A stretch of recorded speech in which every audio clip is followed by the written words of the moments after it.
was an amazing experience, one of the best I've ever had. But in this video, I'm gonna show you my favorite part of it all.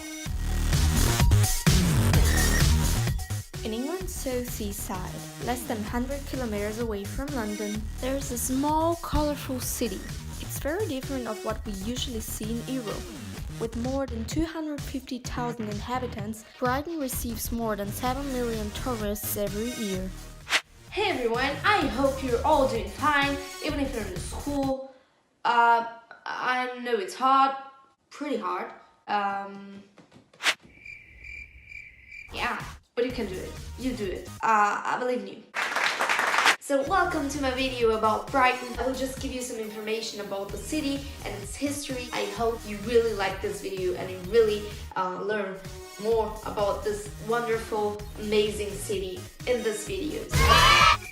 So let's go! Brighton was formerly called Brighthelmstone. It began as a small town of fishermen, and in 1514 it was set on fire by French pirates during the war between England and France. Only a part of St. Nicholas Church and the area today known as the Lane survived. But Brighton got a high profile in the middle of the 18th century when the Dr. Richard Russell declared the therapeutic benefits of the seawater that bathes the city. Since then, Brighton became the favorite destination of the English upper class.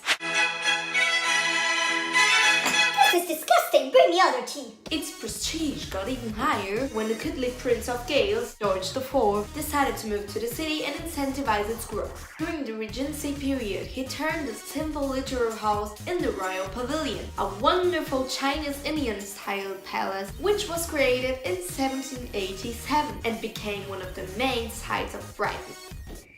I was there. The Queen Victoria, who inherited this palace, hated its decoration, what I don't understand. She was of the opinion that it didn't permit privacy for her family, and even if they lived in a literal house, they didn't have a view of the ocean. Hello, darkness, my old friend. In 1849, the city of Brighton bought the property, so now it's the only royal palace in the country which doesn't belong to the British Crown. During the First World War, it was used as a hospital for hurt Indian, and today it's open for visitors. Okay guys, now let's talk about my trip to Brighton in particular. Well, the first thing I did was of course go to the beach. If you don't know about it yet, I'm from Brazil and I'm living in Germany for 2 years and 6 months now, so I was really missing the beach. Hello, darkness, my old friend. It was actually cold, so I wasn't able to swim, but I was so happy just to see that beautiful landscape and sit down and watch the waves, and it was wonderful. Furthermore, that beach is a really beautiful place to take pictures. I didn't take many pictures, no. And you know what? I even made a friend there. Cute, isn't it? After enjoying the beach, I went to the Pavilion Gardens.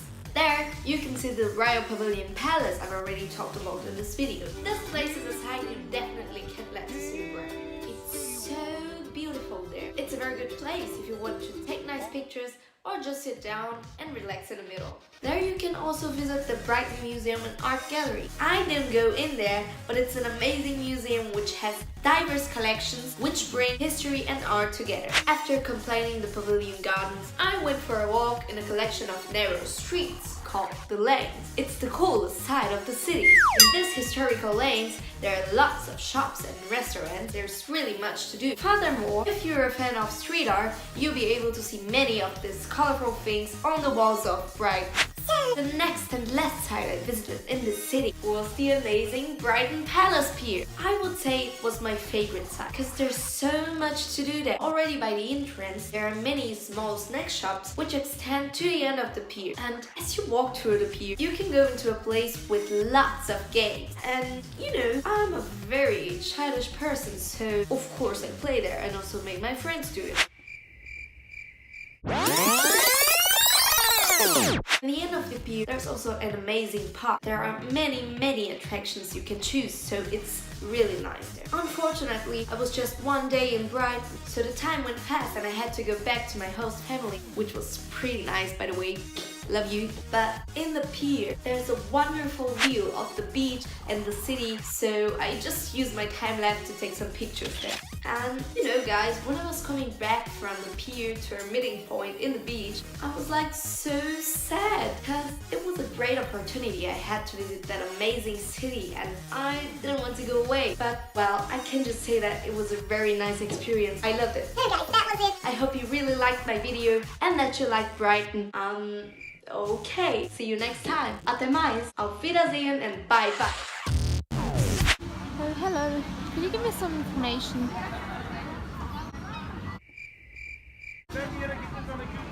Alright.